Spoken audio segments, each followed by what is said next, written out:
오늘 하나님의 말씀 다 같이 말씀 받도록 하겠습니다. 열왕기하 4장 1절에서부터 7절까지 말씀입니다. 열왕기하 4장 1절에서부터 7절까지 말씀입니다. 우리 시간 관계상 우리 1절만 읽도록 하겠습니다. 열왕기하 4장 1절 말씀입니다. 다 같이 하나님의 말씀 받겠습니다. 시작. 선지자의 제자들의 아내 중에 한 여인이 엘리사에게 부르짖어 이르되 당신의 종 나의 남편이 이미 죽었는데 이제 빚준 사람이 와서 나의 두 아들을 데려가 그의 하나이다 하니. 아멘. 오늘 열왕기하 4장 1절부터 7절의 말씀을 가지고 돌보시는 하나님이라는 제목으로 여러분과 함께 좀 같이 좀 말씀을 나누도록 하겠습니다. 오늘 본문의 내용은요, 여러분이 너무나 잘 알고 있는 그런 스토리가 기록되어 있습니다. 오늘 열왕기하 읽었던 4장은요, 마지막까지 총 4개의 기적이 등장하게 됩니다. 그 기적 가운데 오늘 첫 번째 기적이 바로 우리가 읽은 본문에서부터 이제 시작이 됩니다. 내용은 이런 겁니다. 선지자를 따르던 제자가 있었는데요, 그 제자가 이제 고난을 당한 거예요. 아픔을 당한 겁니다. 그리고 그녀는 자신이 해결할 수 없는, 자신이 직면한 이 고난과 아픔을 바로 엘리사에게 와서 의뢰하고 결국 해결받는 장면, 그것이 바로 오늘 우리가 읽은 열왕기하 4장 전반부에 나와 있습니다. 여러분, 그런데 이 사건은, 성경의 모든 기록된 사건은요, 절대로 우연히 기록된 게 아니에요. 그 기록을 통해서 기록의 저자는, 또 하나님은 우리에게 말씀하기를 원하시는 그런 중심 내용과 하나님의 마음이 그 사건 속에 담겨져 있다는 것이죠. 자, 그러면 우리가 오늘 본문을 통해서, 오늘 본문의 사건을 통해서 우리가 다시 한번 받아야만 되는 바로 하나님 주시는 교훈은 무엇인가? 우리가 이것을 몇 가지 좀 살펴보도록 하겠습니다. 첫 번째로, 여러분, 위기는 누구에게나 찾아올 수 있다는 것입니다. 오늘 본문에서 한 여인이 엘리사에게 찾아옵니다. 그리고 이 여인이 찾아오게 된 그 배경, 그리고 자신의 신분, 그리고 그녀가 당했던 모든 상황들은 1절 한 구절에 완전히 집약되어서 우리에게 설명을 해주고 있습니다. 우리 1절 한번 읽어볼까요? 시작.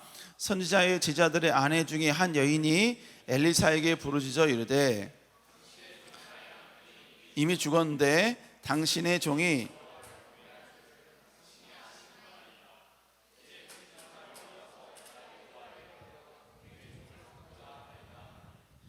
참고자 하다이다 하니. 여러분, 그녀에게 온 위기가 뭡니까? 첫 번째로 자신의 남편이 죽었습니다.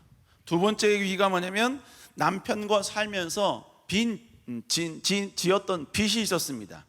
세 번째가 뭐였냐면 바로 빚을 준 사람이 빚의 대가로 두 아이를 종으로 이제 삼고자 하는 것입니다. 그런데 오늘의 이 여인은요, 엘리사를 찾아온 이유는 이 세 가지 그녀가 경험했던 위기 가운데 두 번째 이유로 인하여서 발생된 세 번째 위기, 이것 때문에 지금 그녀는 엘리사에게 찾아온 것입니다. 내용의 주석은 얼마나 하냐면 남편이 죽은 것, 그리고 남편이 지금까지 계속해서 했던 여러 가지 많은 빚이 있는 것, 여러분, 그것 때문에 그녀가 지금 엘리사에게 찾아온 게 아니에요. 이건 뭘 말하냐면 바로 그 모든 어려움들은 나름대로 그녀는 이겨낼 수 있었다는 이야기예요. 그런데 그녀가 절대로 이길 수 없었던 그 위기는 뭐냐면 바로 그 빚 때문에 자신의 두 자녀가 모두 종으로 팔려갈 될 상황이었다라는 것이죠. 우리 다시 한번 열왕기 4장 1절 한번 읽어볼까요? 열왕기하 4장 1절 시작.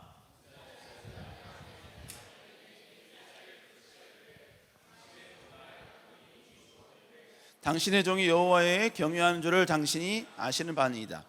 이제 빚준 사람이 와서 나의 두 아이를 데려가 그의 종을 삼고자. 여러분, 그 당시에 이 빚의 대가로 이 두 자녀를 데리고 가는 것, 이게 지금 마땅한 일인가? 이게 성경적으로 맞는 일인가? 여러분, 예수님께서 신약 성경에 보면 예수님께서 용서를 이야기하실 때 빚진 자와 그리고 빚을 빌려준 자, 이 사람과의 관계에 대해서 말씀하신 구절이 나옵니다. 마태복음 18장 25절 26절에 나오는데요, 거기서 뭐라고 말하냐면 주인이 명하되 그 몸과 아내와 자식들과 모든 소유를 팔아 갚게 하라, 이 말씀하셨습니다. 그러니까 갚는 데 있어 어떻게 갚느냐? 네 몸도 팔고, 네 몸과 아내와 자식들까지, 소유까지 다 팔아서 여러분 바로 그 빚을 갚으라는 이야기예요. 그러니까 여러분, 내가 종으로 팔려갔어. 그럼에도 불구하고 빚을 탕감 못해. 그러면 내 아내를 종으로 팔아야 되고, 그것도 안 되면 내 자녀까지 종으로 팔아야 됩니다. 이게 그 당시에 여러분, 예수님이 살던 그 당시에 인정받았던 여러분 그러한 빚의 탕감 방법이었다는 이야기죠. 그러니까 지금 이 선지자에게 빚을 주었던, 돈을 빌려줬던 사람이 지금 자기의 돈을 갚으라고 지금 다가와서 두 아이들을 바로 종으로 갖고 가겠다, 데리고 가겠다. 여러분, 이 고백은 절대로 무리한 그리고 악한 행동이 아니라는 이야기입니다. 충분히 그럴 수 있고 그렇게 해야만 했었습니다. 혹 여러분 그렇게 팔려갔다고 해서 뭐 자녀들이 혹사당하느냐? 여러분 그렇지 않아요. 율법상 종이 되었을지라도 여러분 함부로 대하진 않았습니다. 레위기 25장 39절에 보니까 만약 너와 함께 있는 형제 가운데 만약에 가난하게 돼서 내가 몸이 팔리거든, 즉 네가 종으로 팔려가거든, 뭐라고 하냐면 그를 종으로 부리지 말래요. 무슨 얘기냐면 종처럼 그렇게 하대하고 막대하고 막 그렇게 함부로 하지 말라는 이야기입니다. 여러분, 그러니까 팔려가도 여러분 학대를 당한다거나 뭐 그렇게 고통을 당하거나 그런 건 아니었어요.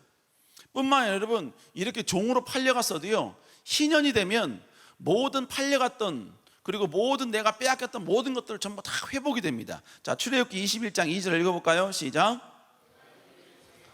그는 6해 동안 섬길 것이요 7째 되던 몸값을 물지 않고 나가 자유인이 될 것이라. 여러분, 이것은 바로 안식년을 이야기하면서 여러분 나중에 뭘 얘기하면 바로 희년을 이야기하고 있는 거예요.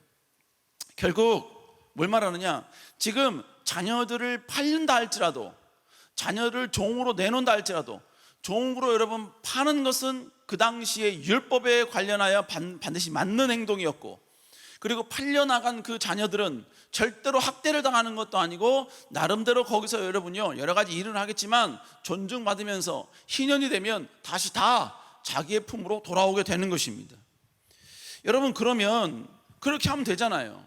그런데 그녀에게 있어서는 지금 남편을 잃었고, 그리고 뿐만 아니라 여러분 빚도 있고, 그 빚으로 인하여서 두 자녀를 다 종으로 내보낸다는 것은 이 선지자 제자의 아내 입장에서는요, 이건 충격 중에 충격이었다는 것입니다. 왜냐하면 종으로 두 자녀를 이미 다 내보낸다면 그녀에게는 이제 살 용기가 없기 때문에 그렇지요. 그래서 그는 지금 엘리사 선지자에게 와서 자기의 고난과 아픔을 이야기하고 있는 것입니다. 그런데 여러분, 우리 여기서 한 가지 반문해 볼 필요가 있습니다. 여러분, 여기서 지금 예수님께 나왔던 이들은, 엘리사 선지자에게 나왔던 이들은 전혀 여러분요 하나님을 모르는 사람들이 아니었어요. 이들은 지금 누구였냐면 엘리사 선지자를 따르던, 아니면 엘리야 선지자를 따르던 제자의 아내였습니다. 그러니까 지금 이 사람은 나름대로 여러분 하나님을 사랑했던 사람이고, 하나님을 앙망했던 사람이고, 하나님의 길을 따라가려고 노력했던 사람이었다는 이야기지요. 열왕기하 4장 1절에 보니까 뿐만 아니라 여러분 이 사람에서 뭐라고 이야기하냐면 바로 당신의 종이 누구예요? 자기 남편이죠. 자기 남편이 하나님을, 여호와를 경외하는 줄을 당신은 아시나이다, 이렇게 이야기하죠. 무슨 얘기예요? 자기의 남편이 그냥 선지자의 제자의 위치만 있었던 것이 아니라 엘리사 당신도 인정할 정도로 하나님을 경외하고 하나님을 송축했던 사람이었다는 것이죠. 선지자에게도 인정받을 정도로 하나님을 사랑했던 사람이란 얘기입니다. 아니 그러면 왜 그가 죽었죠? 그렇게 하나님을 사랑했던 그가 왜 이렇게 죽었냐고요? 여러분, 뿐만 아니라 왜 여러분요 그런 선지자의 가정 가운데 빛을 내야 할 정도로 고난과 아픔이 그에게 온 거죠? 여러분, 그리고 남편이 죽었어요. 그럼 빛을 냈어요. 그러면 거기서 끝나야지. 왜 여러분요 더 고통이 더 잔인하게 그의 가정 가운데 찾아와서 두 자녀가 전부 다 여러분요 종으로 끌려가는 이 모든 아픔이 찾아오게 되었냐 이겁니다. 여러분, 하나님을 사랑하면, 하나님을 경외하는 자라면 하나님 복 주셔야 되는 거 아닙니까? 잘 돼야 되는 거 아니에요? 하나님을 잘 섬겼는데, 엘리사에게 인정받을 정도로 그렇게 잘 섬겼는데 왜 그의 인생 가운데 고난이 오고 아픔이 오고 여러분 계속 역경이 찾아오냐 이거예요. 그러나 여러분 우리가 여기서 알아야 할 한 가지가 있습니다. 우리가 이렇게 질문하고 반문하는 것 뒤에는요, 자기 나름대로 이건 절대 진리다 하는 자기가 만들어 놓은 진리, 가정이 있기 때문에 그런 거예요. 그게 뭐냐면 바로 하나님께 충성하는 사람은 절대로 고난은 있을 수 없다, 고난은 받을 수 없다 라는 자기만의 전제가 있기 때문에 이런 질문을 하게 된다는 것입니다. 여러분 다시 한번 여쭙게요, 하나님을 잘 섬기는 사람들은 고난을 받지 않아도 되는 겁니까? 하나님을 경외하는 사람들은 절대로 고난이 있어서는 안 되는 그런 존재인가요? 여러분 하나님께 충성하면 충성했던 그 사람은 단 1도 조금도 그의 인생 가운데 고난과 아픔이 없어야만 하는, 우리는 그런 존재인가요? 그렇게 고귀한 존재인 건가요? 여러분 답은 아닙니다. 아니에요. 물론 하나님께서 말씀에 순종하고 하나님에 충성하는 자에게는 분명히 복을 주신다고 말씀하셨어요. 여러분 그건 결과예요. 그 과정에 대해서는 하나님은 침묵하셨고 마지막 결과, 궁극적으로 복을 주신다는 그 말씀을 하신 것이지, 그 과정까지 다 형통할 것이다, 다 승승장구할 것이다 라고 말하는 것은 결코 아니라는 것입니다. 여러분 내가 하나님께 헌신하고 충성했어요. 하나님을 너무나 사랑했어요. 그런데 하나님은 이 사람을 위대하게 쓰고 싶어요. 그런데 이 사람이 하나님께 쓰일 받을 만큼의 자질이 안 돼, 능력이 안 돼, 인품이 안 돼, 생각과 믿음이 안 돼. 그러면요 그 사람을 그 반열로 올려 놓으셔야 돼요. 그 반열로 그 사람을 여러분 끄집어 올리셔야 된다고요. 여러분 그 반열로 끄집어 올리는 그 모든 방법이 뭐냐? 고난이에요. 여러분 그래서 성경에 등장하는 사람들 치고 고난을 조금도 받지 않고 쓰임받은 사람이 누가 있습니까? 여러분 성경에 등장하는 사람들은 어떻게 보면요, 우리가 경험하지 못한 그것보다 더 크고 더 잔인하고 더 여러분요 징그러운 여러분 고난과 아픔을 체험했던 사람들이었습니다. 그들은 그 고난을 통해 하나님을 더 사랑하게 되었고요, 그들은 그 아픔 때문에 더 하나님께 의지하고 의탁하는 존재로 성장하게 되었다는 것입니다. 그러니까 여러분 우리는 좀 전제를 바꿔야 돼요. 하나님이 기뻐하는 자라 할지라도 고난은 올 수 있다. 우리는 이렇게 바꿔야 한다는 거예요. 여러분 저에게는 아들이 한 명 있습니다. 여러분 잘 아시다시피 저에게 아들 한 명 있는 거 아시죠? 저는 제 아들이 중학교 때나 고등학교 때나요 고난을 겪는 것을 막 적극 추천했습니다. 때로는 아들을 막 데리고 와서요 고난 받는 일, 아픔 받는 일에 막 제가 막 가라고 막 설득을 하기도 했고요, 그걸 수용하라고 막 제가 막 때로 막 다그치기도 했어요.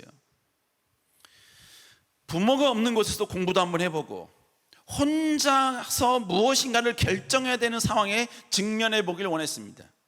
외로움도 경험해보고, 그리고 부모의 손길이 전혀 없는 상황에서 자기가 그 모든 것을 처리하고 해보는 것, 힘든 것이 무엇인지 이 모든 것을 저는 경험하기를 원했다는 것이지요. 그리고 부모가 없는 불편함이 무엇인가, 그리고 그 불편함을 스스로 해결하기 위해서는 자기가 어떻게 행동해야 되는가, 여러분 이걸 경험하길 원했습니다. 아들이 그걸 한번 해보길 원했어요.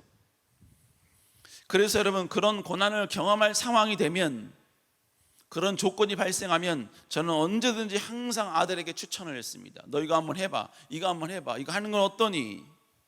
그런데 여러분 제가 아들에게 이런 고난을 추천할 때는 저 나름대로의 원칙이 있었습니다. 첫 번째 원칙은 뭐냐면 그 고난이 아들이 가지고 있는 어떤 용량보다 커서는 안 돼요. 이 고난 때문에 이 아들이 좌절해서는 안 돼. 그렇게 너무 큰 고난이면 안 돼. 두 번째가 뭐냐, 이 아들이 고난에 직면하게 되면 고난 때문에 받는 스트레스나 고통이 있는데 그 고통보다도 훨씬 더 큰 열매가 있어야 됐었어요. 그 열매가 있다는 것이 제 마음 가운데 어느 정도 확신이 있으면요, 제 아들에게 가급적이면 그 길을 가라고, 그 고난의 길을 가라고 여러분 저는 언제든지 여러분 자녀에게 이야기했고 계속해서 여러분 그에게 추천을 했다는 것입니다. 여러분 이것은 자녀를 포기했기 때문이 아닙니다. 자녀가 저의 품에 있기만 하면요 계속해서 저를 의지하게 되고 자립심과 자존감과 그리고 스스로 선택할 수 있는 결정력과 뿐만 아니라 여러분 어떤 고난과 아픔이 왔을 때 그것을 헤쳐나갈 수 있는 용기, 결단력, 여러분 이 모든 것이 아빠의 보호가 다 여러분요 그 모든 것을 막아버리는 거예요. 그것 때문에 여러분 자녀가 그것을 얻을 수가 없었다는 것입니다. 여러분 세상 속에 리더가 되라. 여러분 제 아들을 간절히 그렇게 기도합니다. 하나님 나라 영광을 위해서 위대하게 쓰임받은 자녀가 되라. 계속해서 그렇게 기도해요. 그러면 그런 리더가 되고 그런 자녀가 되려면 그에 합당한 리더다운 자질을 갖춰야지요. 스스로 결정하고 판단해서 여러분요 존진할 수 있는 힘이 있어야 됩니다. 위기가 닿았을 때 그 위기를 극복하지 못할지라도 절대로 좌절하지 않는 그 순간 여러분이 인내하고 버텨낼 수 있는 그 끈기, 그게 있어야 된다고요. 여러분 그 모든 것을 이길 수 있는, 발견할 수 있는, 배울 수 있는 유일한 과정이 바로 고난입니다. 고난밖에 없었어요. 그래서 여러분 자녀에게 고난을 추천한 거예요. 제가 자녀에게 그 모든 걸 추천한 것은 자녀에게 여러분요 자녀가 미워서가 아니었어요. 자녀를 사랑하기 때문에 그런 겁니다. 자녀를 훈련시키기 위해서 그런 것입니다. 우리 사랑청 여러분, 죄가 있는 아비인 나도 저도 그러는데 하나님께서는요 당연히 우리에게 더 성장시키고 더 강하게 만들고 그리스도인의 여러분요 강렬한 여러분 역설적인 그리스도인을 만들기 위해 하나님은 반드시 하나님의 백성들에게 고난을 허락하실 때가 있다는 것입니다. 위기가 올 수 있습니다. 절대로 충성하면 고난은 절대로 안 와. 여러분 이런 사람에게 고난이 오면요 이제 하나님을 오해하기 시작하는 거예요. 믿음이 흔들리기 시작하는 거예요. 내가 이렇게 충성했는데 왜 하나님 나에게 이런 고난 주는 거야? 내가 이렇게 하나님께 헌신했는데, 내가 이렇게 내려놨는데, 내가 한때 이렇게 하나님을 경외했고 하나님을 예배했는데 왜 하나님 이런 아픔과 고난을 내게 오는 거야? 왜 내가 이렇게 하는 거야? 하나님을 오해하게 되는 거죠. 이 오해가 점점점 쌓이게 되면 불신이 되는 거예요. 불신이 오다 보면 결국은 우리는 하나님을 향한 우리의 믿음이 흔들려 버리는 거예요. 그래서 뭐예요? 하나님께 헌신해봤자 아무 의미 없어. 충성해봤자 아무 의미 없어. 이 세상에 하나님 무슨 사랑의 하나님이야? 아니야. 하나님은 그런 하나님이 아니야. 하나님의 존재가 과연 있다고 보는가? 여러분 극단적인 상황까지 이렇게 가는 것이지요. 여러분 하나님을 잘 믿는 사람에게도 고난은 올 수 있습니다. 반드시 올 수 있어요. 여러분 앞에서 설교하는 제가 목사잖아요. 그죠? 아닌가요? 저는 목사잖아요. 목사님 저에겐 고난이 없을까요? 목사님 저에게는 전혀 평탄한 길, 아픔의 길은 전혀 없이 형통의 길만 있을까요? 항상 웃는 길만 있었을까요? 여러분 앞에서 이 설교할 때는 마치 그런 것처럼 보이죠. 고난을 이겨냅시다라고 이야기할 때 마치 여러분 고난이 없는 자처럼 이야기하니까 여러분이 그렇게 오해할 수 있지요. 여러분 그러나 목회자는 내가 이야기하고 싶은 것을 이야기하는 게 아니라 내가 해야 할 말을 이야기하는 게 목회자예요. 내가 부족하고 연약하고 나약해도 심지어 내 가슴은 찢어진 한이 있더라도 위대한 승리케 하신 하나님, 도우시는 하나님, 여전히 우리를 포기하지 아니하신 하나님을 내가 선포해야 된다고요. 나도 지금 하나님이 내 삶을 인도하는 것 같지가 않은 그런 여러분이 혼돈 속에 있다 할지라도 성경에서 이야기하는 하나님은 그런 하나님이시기 때문에 그런 하나님을 선포해야 된다고요. 그러다 보니 전혀 나는 고난이 없는 것처럼, 저는 고난이 없는 것처럼 그렇게 생각할 수 아니요? 있습니다. 과거에도 있었고 지금도 있고 그리고 미래도 있을 겁니다. 내가 전혀 예상하지 못한, 준비하지 못한 여러분 그런 고난이 반드시 올 거예요. 여러분도 마찬가지예요. 여러분 과거에도 고난이 있었고 현재에도 있고 그리고 여러분 잔인하지만 여러분 미래에도 반드시 고난은 있을 것입니다. 그러나 그 고난은 기억해야 할 것은 그 고난은 하나님이 우리를 포기한 대가가 아니에요. 그 고난은 하나님이 우리를 만드시는 과정이에요. 만드시고 계시는 거예요. 믿습니까? 여러분 그걸 알고 다시 한번 주님을 끝까지 포기하지 않고 나아갈 수 있는 여러분 되시기를 주의 이름으로 축복합니다. 두 번째로 우리 하나님은 위로의 하나님이라, 위로의 하나님, 돌보시는 하나님이라는 것입니다. 지금 이 선지자의 아내는 최악의 상황에 직면했어요. 당시 남편을 잃은 과부는요 경제적인 활동을 할 수가 없었습니다. 왜냐하면 여성이 일할 수 있는 시스템이 아니었거든요. 지금이야 우리 청년들도 형제든 자매든 여러분 내가 원하면 얼마든지 나가서 일을 할 수 있잖아요. 그게 왜 그래요? 여러분, 우리나라의 사회적인 인프라가 누구나 다 일을 할 수 있는 그런 시스템이기 때문에 그런 거예요. 그러나 이 당시는 여러분, 여성이 일을 할 수 있는 그런 시스템이 아니었어요. 왜? 전부 다 뭐예요? 목축이나 아니면 여러 가지 많은 거친 농사일을 해야 했기 때문에 그렇지요. 여러분, 그러니까 그 당시에 과부가 됐다, 이 말은 결국 뭘 말하냐면 이제 내일을 어떻게 살지도 모를 정도로 엄청난 궁핍과 위기에 직면하게 되었다라는 의미인 것입니다. 여러분, 그래서 하나님께서는 이런 사회적인 상황을 아셨기 때문에 여러분, 율법에 절대로 여러분이요, 곡식을 베었을 때 땅에 떨어지는 이삭을 줍지 말라 그러셨어요. 왜냐하면 과부들이 그것을 주어서 그들의 생계를 유지하게끔 하기 위해서. 여러분, 그런데 지금 그녀도 마찬가지예요. 지금 그런 상황 가운데 지금 직면해 있는 겁니다. 그리고 여러분, 그런 상황 가운데 있는데 지금 자녀 2명까지 종으로 끌려가게 된 상황이에요. 그녀의 힘으로는 도저히 어떻게 할 수가 없지요. 그래서 그녀는 바로 엘리사에게 찾아와 자기의 상황을 이야기한 것입니다. 여러분, 솔직히 이 선지자도요, 엘리사 선지자도 지금 이 여인이 가지고 온 이 질문, 이 문제, 이걸 해결할 수 있는 어떤 능력과 힘이 없어요. 왜? 지금 그녀의 최종적 궁극적 원인이 뭐였습니까? 여러분, 바로 빚 아닙니까? 빚 때문에 2 자녀가 지금 끌려가게 된 거 아니에요? 그러니까 최소한 이걸 해결해 주려면 엘리사 선지자가요, 그 빚에 해당하는 큰 엄청난 물질과 이 모든 재산이 있어야만 했었습니다. 그런데 엘리사 선지자도 그것을 해결해 줄 만한 물질이 있는 게 아니었어요. 그렇다고 빚을 받으러 온 사람에게, 자녀를 데리러 온 사람들에게 선지자 이름으로 데려가지 마 라고 이야기할 수 있는 것도 아니에요. 왜? 그 사람들은 율법에 따라 그렇게 하고 있는 것이기 때문에. 여러분, 그래서 선지자도 엘리사도 이렇게 이야기합니다. 열왕기하 4장 2절 읽어볼까요? 시작. 엘리사가 그에게 이르되 내가 너를 위하여 어떻게 하랴?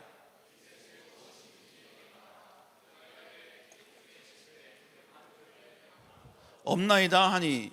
여기서 뭐라고 하면 엘리사가 제일 먼저 와서요, 그 이야기를 다 듣고 나서 뭐라고 합니까? 내가 너를 위하여 어떻게 하랴? 여러분, 이 고백은요, 나보고 어떻게 하라고, 여러분, 이런 부정적인 의미는 아니에요. 오히려 긍정적인 의미입니다. 영어 성경에 How can I help you? 내가 어떻게 너를 도와줄까? 이 말이에요. 그러니까 주님께서는, 엘리사 선자는 지금 이 고통과 아픔을 가지고 온 그녀에게 어떻게든지 아픔을 해결해 주길 원했고 그의 모든 눈물을 닦아주길 원하셨다는 것입니다. 여러분, 결국 우리 주님은 절대로 자기 백성들을 그냥 버려두신 분이 결코 아니십니다. 하나님은 절대로 우리가 고난과 아픔이 있다고 해서 그 고난과 아픔에 있는 현장에서 그 고난과 아픔 속에서 완전히 짓밟힌 채로 완전히 여러분 구겨진 인생을 살기 원하시는 분이 결코 아니라는 이야기예요. 우리 하나님은 문제가 있다면 그 문제를 해결해 주길 원하시는 분이시고, 아픔이 있다면 그 아픔을 해결해 주길 원하시는 분이 우리가 믿는 하나님인 줄로 믿습니다. 여러분, 그래서 성경 우리에게 뭐라고 말씀하십니까? 에레미야 49장 11절 읽어볼까요? 시작. 내 고아들을 버려도 내가 그들을 살리리라. 내 과부들은 나를 의지할 것이니라. 여러분, 여기서 분명히 고아와 과부에 대해서 이야기하고 있죠. 그 당시 고아와 과부의 의미는 뭘 말하느냐? 사회적으로 최고의 약자, 최고로 가지지 못한 자, 그리고 가진 모든 걸 다 빼앗긴 자, 상황을 이겨보려고 아무리 노력해도 이길 수 없는 완벽한 흑수저 중에 흑수저, 이게 여러분 그 당시 고아와 과부라는 의미였습니다. 여러분, 그렇기 때문에 본문에 보면 뭐라 그래요? 내 고아들을 버려도라고 이야기하잖아요. 수많은 사람들이 고아들을 버린다는 이야기예요. 그러나 우리 하나님은 어떤 분이다? 내가 그들을 살리리라 라고 말씀하고 있습니다. 그들이 나를 의지하리라 라고 말씀하고 있어요. 여러분, 우리가 고아처럼 과부처럼 때로는 다 빼앗긴 것 같고 다 무너진 것 같고 희망이 전혀 없고 마음속에 결국 짙은 그림자만 남아진 채로 내 마음속에 있는 그 작은 불꽃마저도 사그러져가는 그런 상황 가운데 있다 할지라도, 그럴지라도 우리 하나님은 우리를 절대로 버리시는 것이 아니라 살리시길 원하신다는 것입니다. 그냥 두지 아니하시고 다시 일으키길 원하시고 다시 우리를 호흡하게 하기 원하시고 다시 우리의 손을 잡아 주시는 분, 이분이 바로 우리 하나님이라는 것입니다. 과부는 이걸 알았기 때문에 지금 엘리사 선지자에게 나온 것입니다. 여러분, 사람이 너무나 힘들고 지치면, 그리고 받은 충격이 너무나 크고 그걸 해결할 만한 희망이 전혀 보이지 않으면요, 우리는 낙심하게 됩니다. 낙담하게 돼요. 낙심을 하면요, 주님 앞에 나오는 것조차 이게 무기력하게 보일 때가 있습니다. 주님께 기도하는 것조차 여러분 이게 아무런 내 인생을 변화시키지 못할 거라는 여러분 그런 불신이 내 안에 생길 때가 있다는 것입니다. 여러분, 그러나 여러분, 우리는 어떤 최악의 상황일지라도 그 최악의 순간에서 가장 진정한 해결을 위한 답은 주 앞에 나오는 거예요. 주 앞에 무릎 꿇는 거예요. 조금만 쉴게요, 목사님. 너무나 힘들어요. 너무나 힘드니까 내가 조금만 쉴게요. 물론 인간적으로는 충분히 이해가 됩니다. 왜요? 육체적으로 힘들었기 때문에 그런 것이죠. 여러분, 물론 육체적인 쉼도 분명히 우리에겐 필요합니다. 그러나 육체적으로 쉰다 할지라도 우리는 절대로 주님을 잃어버려서는 안 되는 것입니다.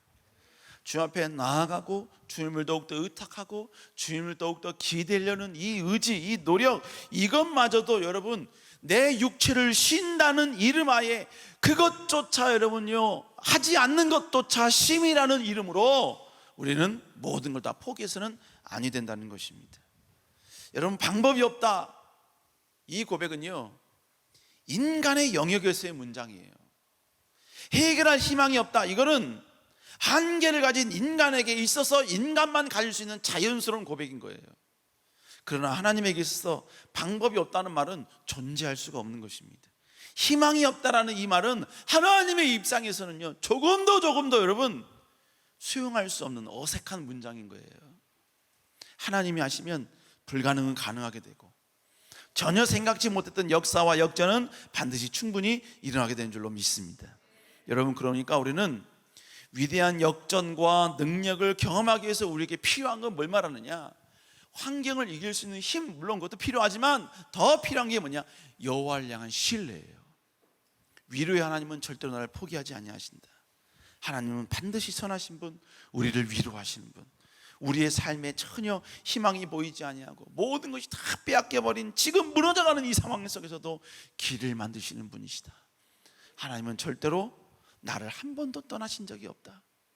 여러분, 이러한 여러분 신뢰를 가지고 여러분 주 앞에 나와야 될 줄로 믿습니다. 여러분, 성경에 보세요. 성경에 기록된 사람들 치고요 주님 앞에 나올 수 있는 상황이 되어서 나온 사람은 별로 없어요. 대부분 보면요 하나님 앞에 나올 수 없는 상황이야. 그리고 여러분 나온다는 것 자체가 여러분 엄청난 부담적인 상황이야. 그럼에도 불구하고 주 앞에 나왔을 때 놀라운 기적과 능력이 그들에게 펼쳐졌다는 것이죠. 여러분, 우리가 너무나 잘 알고 있는 12회를 혈루증 앓는 여인도 마찬가지죠. 12년 동안 여러분 그 고질병을 갖고 있었어요. 그리고 그 병을 고치기 위해서 여러분 모든 엄청나게 많은 의사들을 다 만나봤습니다. 그리고 의사들에게 여러분 괴로움도 당했어요. 그리고 내린 결론은, 그리고 모든 재산도 다 탕진했습니다. 내린 결론은 안 된다는 거예요. 안 된다는 거예요. 현대의학으로 안 된대요. 현대의학으로 불가능하대요. 그럼 포기해야 되는 거 아니에요? 그럼 이제 수용해야 되는 거 아닙니까? 자기의 그 혈루병, 여러분 12년 동안의 그 혈루병, 이제는 여러분요 자기가 여러분 인정하고 그냥 그 혈루병 갖고 죽을 때까지 살아야 된다고 스스로 그렇게 고백하고 여러분 받아들여야 되는 거 아닙니까? 여러분, 그런데 그녀가 했던 게 뭐예요? 마가복음 5장 34절 읽어볼까요? 시작.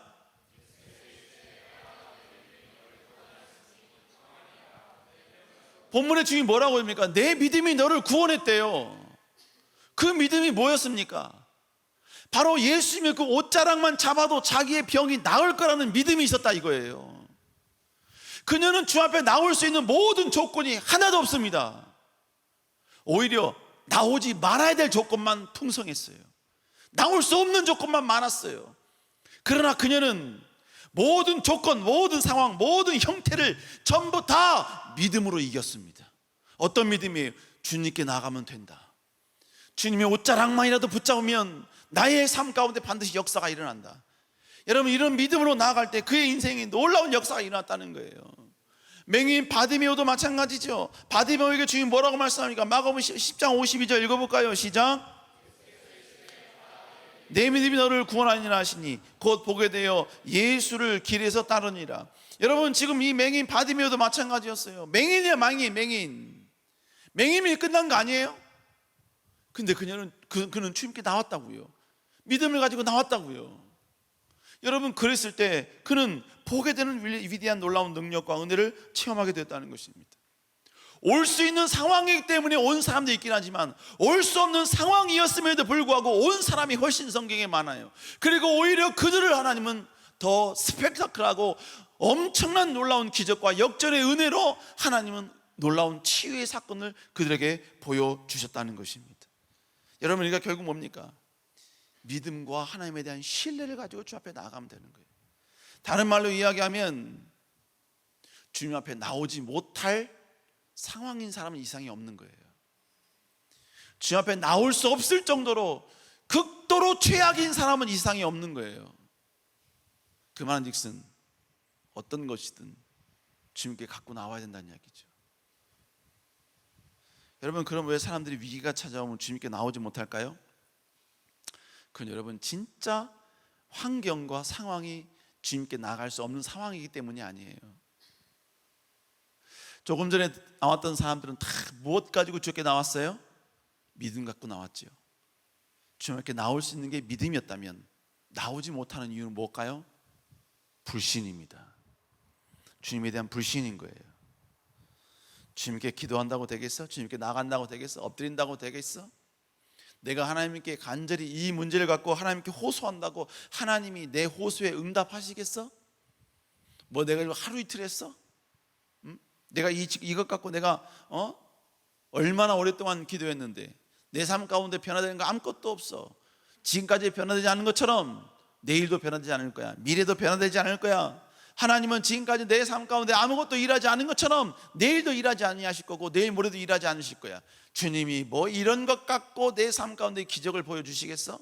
이게 기적을 일으킬 만한 상황이야? 21세기에 지금 여러분이 현대 과학 문명 가운데 과연 이런 기적이 일어날 수 있을까? 쉽지 않을 것 같은데. 여러분, 이런 하나님에 대한 불신이 내 안에 있다 보니까 하나님께 나오는 것 자체가 여러분 이건 이해가 안 되는 행동이지요. 우리 사랑하는 여러분, 우리는 그래서는 안 돼요. 환경이 어려워지는 것과 주님에 대한 우리의 믿음과 신뢰는 별개예요. 별개입니다. 환경이 어려워도 위로의 하나님에 대해서, 길을 만드신 하나님에 대해서 하나님은 절대로 변함이 없습니다. 변함이 없어요. 여러분, 변하는 것은 사람이에요. 우리 하나님은 변하지 않습니다. 결국 진정한 신앙인이란 변할 수 있는 가능성이 농후한 하나님에 대한 신뢰도를 절대로 변질되거나 변하지 않기 위해 내적 싸움을 하는 사람이에요. 여러분, 때로는 그럴 수 있죠. 하나님 이걸 응답해 주실까? 이걸 역사해 주실까? 그럼에도 불구하고 그 순간 그 고백과 싸우는 거예요. 내가 싸우는 거야. 아니야, 하나님은 하실 수 있는 분이야. 하나님 반드시 역사하시는 분이야. 하나님 반드시 이룰 거야. 지금 보이는 것 없고 잡히는 거 없지만 하나님 반드시 이루시는 분이시여. 여러분, 이런 내적 싸움이 있어야 되지, 내적 승인, 내적 수용이 있으면 안 된다고요. 내 인간의 자아, 내 죄성을 가진 내 자아가 이야기하는 모든 내용에 대해서 거부하고 저항하고 하나님의 말씀을 적용시켜야 되는데, 내적인 내 자아의 모든 부정적인 말, 상황을 근거로 한 모든 여러분요 공격적이고 부정적인 말을 수용해서는 안 된다고요. 저항해야 돼요. 거부해야 됩니다. 우리는 항상 이렇게 해야 돼요. 누굴 보고? 누굴 보고요? 옆 사람 보고가 아니라 나를 보고. 눈에다가 대기도 하고, 세상을 따라간 내 자신아 죽어라 막 이러면서, 거울에 비친 내 모습을 보면서 뭐 어디가 이쁘네, 뭐 어디가 뭐 머리가, 그게 아니라 십자가를 그리면서 이 세상을 따라가는 얘 자아여 죽어라, 여기서 죽어라. 하나님의 말씀이 아닌 인간의 정욕으로부터 나오고 인간의 생각과 이성으로부터 나와 하나님의 말씀을 공격하는 내 자아는 죽을지어다. 우리 사랑하는 청년 여러분, 이런 돌보시는 주님께 나올 수 있는 여러분 되시길 주의 이름으로 축원합니다. 마지막 세 번째, 여러분, 우리는 하나님 앞에 당당함은 여호와를 경외하면서부터 나온다는 거예요. 여호와를 경외하면서부터. 오늘 본문에서 선지자의 제자의 아내가 엘리사에게 찾아와 자기 아픔을 이야기합니다. 근데 그 이전에 어떤 고백을 하냐면요, 열왕기하 4장 1절에 보니까 뭐라고 고백하냐면, 본문에 보니까 당신의 종이 여호와를 경외하는 줄은 당신이 아시는 바니이다, 이렇게 이야기해요. 자, 이 말이 뭘 말하냐면, 여기서 당신의 종이란 이 여인의 남편이에요. 이 남편이 하나님을 경외하는 것을 선지자인 엘리사 당신도 아시지 않습니까? 이 고백이에요. 여러분, 이 고백에 대해서 엘리사 선지자가요, 뭐래? 누군데 걔가? 난 모르겠는데. 여러분, 그렇게 얘기하지 않았어요. 그렇게 이야기하자고 바로 그의 아픔을 어떻게 해결해 줄까를 이야기합니다. 여러분, 이 고백이 결국 뭐예요? 이 의미가 엘리사도 이 선지자가 여호와를 경외하는 자였다는 것을 인정하고 있다는 거예요. 알고 있다는 이야기입니다. 그래서 여러분, 엘리사는 그녀의 요청에 대해서 어떻게든지 도우려고 했고요, 어떻게든지 여러분은 그의 아픔을 해결해 주려고 노력을 했다는 것이죠. 그래서 2절에서 이렇게 이야기합니다. 자, 2절 읽어보겠습니다. 시작. 엘리사에게 그의 이르되 내가 너를 위하여 어떻게 하랴? 내 집에 무엇이 있는지 내게 말하랴. 그가 이르되 계집종의 집에 기름 한 그릇 외에는 아무것도 없나이다. 본문에 보니까 내가 너를 어떻게 도와줄까? 이러면서 뭐라 그래요? 너희 집에 무엇이 있는지를 물어봅니다. 여러분, 이것에 대한 것은 다음에 한번 하고요. 여러분, 결국 그녀는 자기 집에 정말로 볼품없는, 지금의 이 문제를 해결하기엔 턱없이 부족한, 여러분, 기름 한 그릇밖에 없다는 사실을 이야기합니다. 근데 결론적으로는요, 엘리사는 그 기름 한 그릇을 통해 이 여인이 갖고 있는 모든 고통과 아픔을 단번에 해결해 줍니다. 완벽하게 해결해 줘요. 그럼 우리가 여기서 한번 고민해 볼 필요가 있죠.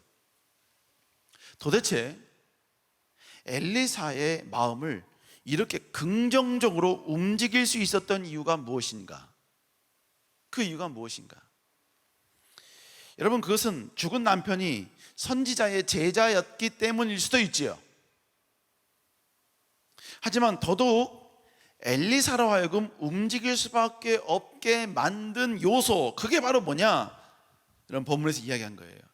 엘리사도 인정할 정도로 그 선지자는 하나님을 경외했던 사람이라는 거예요. 하나님을 사랑했던 사람이라는 거예요.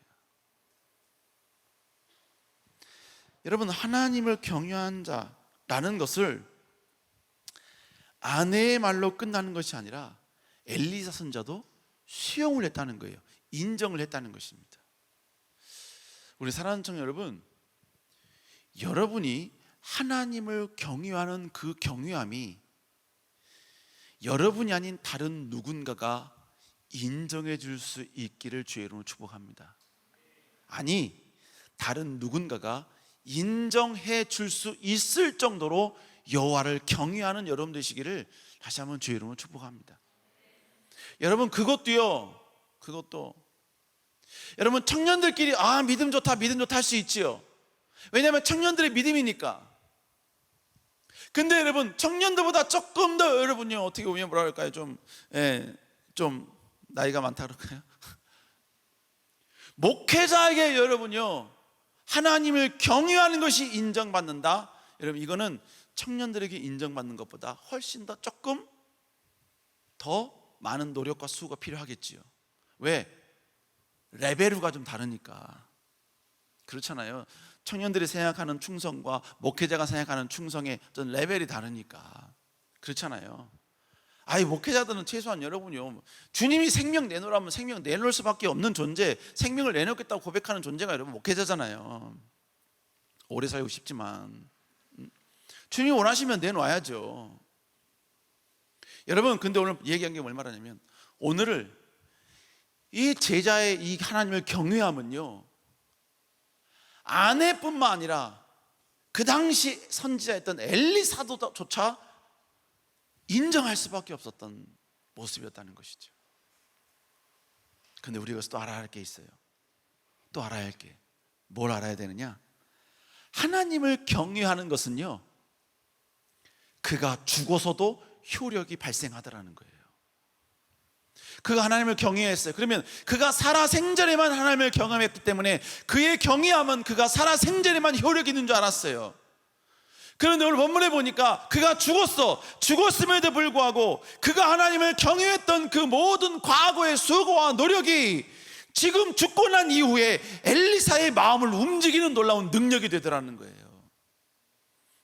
여러분, 하나님을 경외하는 자는 비록 그렇게 하나님을 경외하는 순간에는 하나님의 놀라운 기적과 능력을 경험할 수 없을지라도, 여러분, 때가 되면 비록 그의 생명이 다할지라도, 그가 이 땅 가운데 존재하지 않을지라도, 그가 하나님을 경외한 그 모든 수고가 하나님께 인정받아 하나님의 그 인정을 통해 축복이 내릴 만할 때가 되면 죽은 이후에도 하나님이 역사하신 데는 아무런 문제가 되지 않는다는 거예요. 여러분, 그래서 그녀는 남편이 여호와를 경외하는 자였기에 놀라운 기적을 경험하게 되는 것입니다.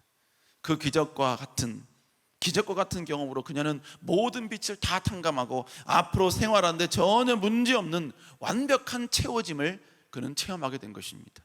열왕기하 4장 7절 한번 읽어볼까요? 시작. 그 여인이 하나님의 사람에게 나아가서 말하니 그가 이르되 너는 가서 기름을 팔아 빚을 갚고 남은 것으로 너와 내 두 아들이 생활하라 하였더라.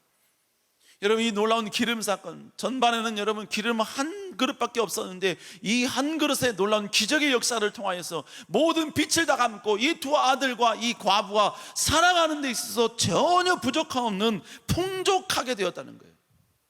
사랑하는 청년 여러분, 여러분이 하나님을 경외함을 통해 당장 그 어떤 효력과 능력이 나타나지 않을지라도 여호와를 경외함과 여호와의 충성, 여호와의 수고, 노력은 언젠가 하나님 반드시 보응해 주실 때가 있습니다.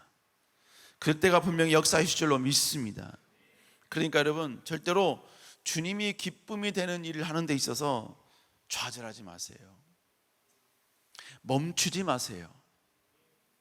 청년의 때 해야 될 게 있고, 신혼 때 하나님께 해야 될 게 있고, 할 충성이 있고, 그리고 여러분, 중년이 되어서 하나님께 해야 될 충성이 다른 거예요. 내가 그 순간순간마다 내가 할 수 있는 최고의 충성과 최고의 경외함으로 하나님께 나아가면 반드시 하나님은 여러분 인생에 가장 필요할 때 전혀 생각지 못한 하나님의 놀라운 기적과 역전의 능력으로 여러분의 삶을 아름답게 인도해 주실 줄로 믿습니다. 교회에서 무조건적으로 봉사만 해야 된다, 여러분, 이걸 말하는 게 아니에요. 우리의 삶 속에서 여호와를 경외하고 높이는 인생, 하나님 나라 영광을 위하여서 때로는 내 것이 필요하다면 내 것을 내려놓을 수 있는 인생, 하나님의 거룩함과 존귀함을 위하여서 저 세상에서 그리스도인다운 삶을 살며 모든 이들에게 하나님의 살아계심을 삶과 모습을 통하여 드러내는 사람 뿐만 아니라, 여러분, 뭐예요? 내가 예수 그리스도를 믿는다는 것을 전혀 부끄러워하지 아니하고 당당하게 고백하며 하나님이 기뻐하시는 그 길을, 수많은 조롱과 수많은 사람의 비난이 있을지라도 묵묵히 여러분 주님 바라보고 나아갈 수 있는 자, 그 장소가 교회가 아닐지라도 친구와의 만남이 있는 그 순간, 직장과 사업과 모든 영역에서 여호와를 경외하는 방법은 다를지라도 여러분, 그 모든 경외함 속에 하나님의 놀라운 기적과 능력이 담겨져 있는 줄로 믿습니다. 우리가 하나님을 경외하는 모든 노력과 수고는 절대로 사라지지 않습니다. 심지어 여러분이 죽어도, 여러분이 삶이 다하는 순간에도, 여러분의 육체는 없어졌어도 여러분의 경외함은 살아 있습니다. 여호와의 높으심을, 여러분이 하나님을 찬양하면, 하나님의 충성됨은, 하나님의 기뻐함이 되면 절대로 사라지지 않아요. 여러분의 2대가, 여러분의 3대가, 여러분의 4대가, 여러분의 5대가 여러분의 경외함의 열매를 따먹을 수도 있어요. 제가 어떤 청년에게 이런 얘기 했더니 싫어요 목사님, 싫어요. 내가 헌신한 건 내가 다 따먹고 싶어요. 자식이 뭐고 다 주기 싫어요. 2대 3대 싫어요. 내 당대 내가 한 건 내가 다 따먹고 싶어요. 여러분, 여러분이 따먹는 것보다 그것이 더 숙성돼서 나중에 하나님이 주신 열매가 더 크길 수가 있기 때문에 하나님은 그때 그에게 허락해 주시는 거예요. 믿습니까?